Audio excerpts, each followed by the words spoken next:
السلام عليكم ورحمة الله وبركاته. شلونكم حبايب؟ شو اخباركم؟ يا رب ان شاء الله تكونون باحسن حال. وياكم ديب الدلهيم ان شاء الله. درس جديد يعجبكم. طبعا هواية جاني على مود شغلة الايميل. سوي لي ايميل وما اعرف شنو، انا ايميل ما يكون بحاسبتي، ما يصير بحاسبتي. نشوف شغلة الايميلات. طبعا كلش بسيط، وهي شغلة بسيطة. وضعتها شركة الايميلات ماسنجر ياهو. بالباسورد اللي تخليه انت، يعني تسوي ايميل، تحط اسمك والاسم اللي تريده بالايميل، اسم الايميل مالتك، بس الباسورد ما يصير. راح نيجي نشوفكم الباسورد شلون راح يكون. نيجي نفتح الصفحة مال ياهو، نكتب الاسم احمد مثلا، او ديب الدليم او الدليم. نيجي هنا نكتب احمد، اسم العراقي مثلا. راح يعطيك هو اقتراحات.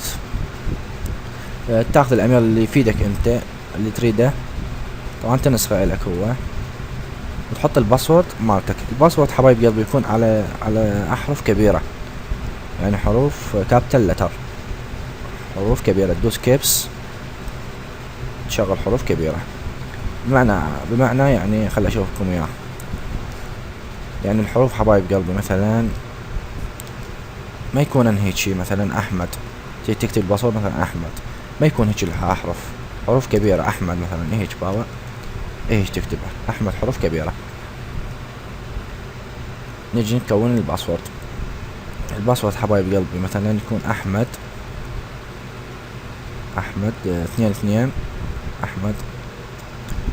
احمد 3 2 1 2 3. حتى يقول لك قصيرة جدا مو مشكلة. احمد 1 2 3، وتكون عاد تكمل. اي تحط الاسم مالتك، تحط تاريخ المواليد، النوع تختار ذكر لو انثى، وانشاء حسابي. تنشئ حسابك بصورة اعتيادية، ماكو اي مشكلة. تحط عاد اي شي من عندك انت، تحط الاسئلة السرية مثلا احمد الدليمي مثلا،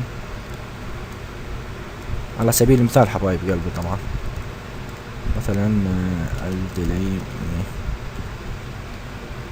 هنا تحط خاف يطلب من عندك رقم تليفون، اي رقم تليفون تحط من عندك، اي رقم هيش اللي يجي ببالك. مثلا انا احط رقمي طبعا 07 9 03 22 8 5.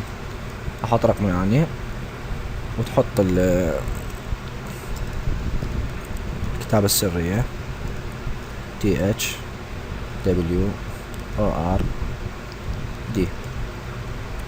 وتقول له تم.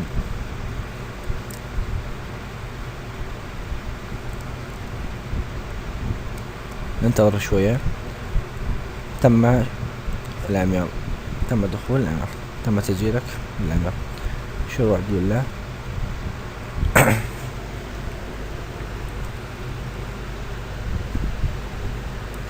يطلب من عندك الباسورد الجديد، الباسورد اللي حطيته انت بالايميل. تكتب باسورد احمد 222، وتدخل بصورة اعتيادية للايميل.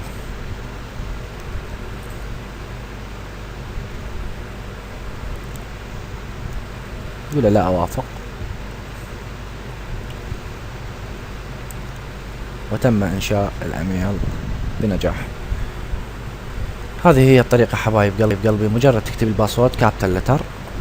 طبعا انا وضحتها برسالة جروب هنا، أنا موجودة عندي بالايميل وما حد افتهم علي. فهذا الشرح اهداء مني لكم، لعيون جروبي، جروب NB5. وان شاء الله يا رب يعجبكم الشرح. اتمنى لكم الموفقية، التوفيق، مع السلامة.